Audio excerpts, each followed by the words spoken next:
continued pulling the front axle apart, or pulling the tractor apart, and I've taken these kingpin housings off. They bolted on there. This one, the one on the left of the tractor, only had one bolt in it. I've taken the radius rods out of the way, which you've seen me do all that before. So that's about normal. Nothing new there, about undoing a couple of bolts. All of the noise. But have a look at this front end. Someone's been in there before. Now,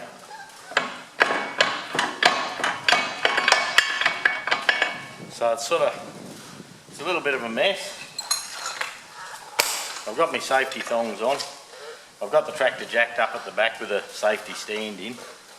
And someone has been in here before. And the reason we know someone's been here before is that there's a couple of bushings that have been put in. Now, on the back here, these often have a nut, as in a lock nut, where this one doesn't have it. And if I can slide this out.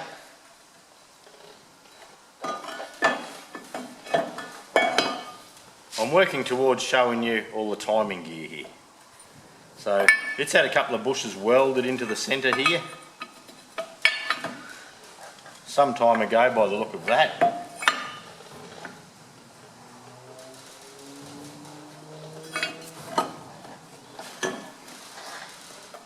Yeah, that might be the best way for you to see it.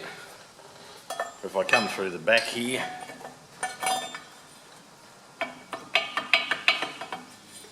so this has actually been bored out before and has something welded in it as well. I may have a spare one of these that we can reuse.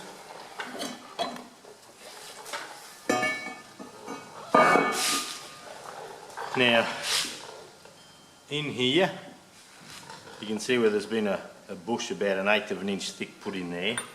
And I think there was one in the back. I can see welding marks at the back. But I'll try and get another angle of that for you.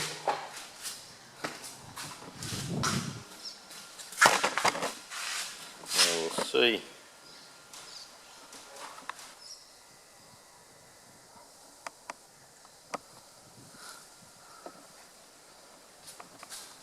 Okay, we've got a bit of autofocus going on there. So that's probably 11 or 12 millimetres, probably not quite 1/2 inch, but it's very close. So that means this whole housing is going to have to come off and go into the mill. I do have new pins and things like that, but I'm going to have to deal with this, like they've already dealt with it here, as in putting looks like a pressed fit collar in. So I may be able to press that out again and use this rear surface to get my bearings for boring it out and open this up once more.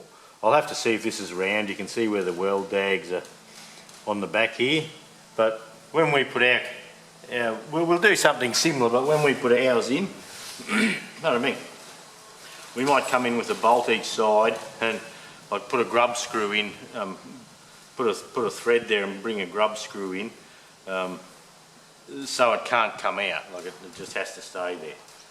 So that's a bit interesting, isn't it? A bit more work, but that's okay. We knew it was a little bit sad like that. Right, we have a nice breeze coming in the shed now. Now I've undone one bolt going this way, one coming this way, and 2 more coming this way. I can actually hear a jet going over top.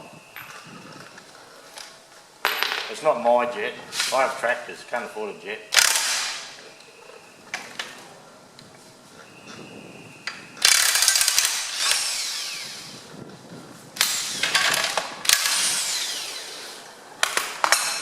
So there we go. That's the housing off. Well, the jet's coming in close. We're about 5 kilometres from an airport, so they must decide to come and see if they can see what I'm doing in the shed, I think. I'm pretty sure that's what they'll be doing. And there's that movement, and that's where that bush was. So I can feel it's worn up in here. So we'll probably have to run off this surface here and open that up once more. And then we'll jump on the lathe and we'll make a couple of new holes, or a couple of new permanent bushings for that. So next job, out the back, give it a good clean up, get it tidied up, ready to go on the milling machine. And you've seen me do that before, but I'll probably show it again just as a record of the repairs on this tractor. And what I'm working towards is showing you the timing gear train here, and I've left the injection pump on, so we're actually working towards pulling this off and showing you how to get the injection pump off and how to time it before you take the injection pump off so you know when to get it back on. So this was just in the road. We have kingpin housings and things like that down on the floor I have to tidy up now, so I'll just keep going.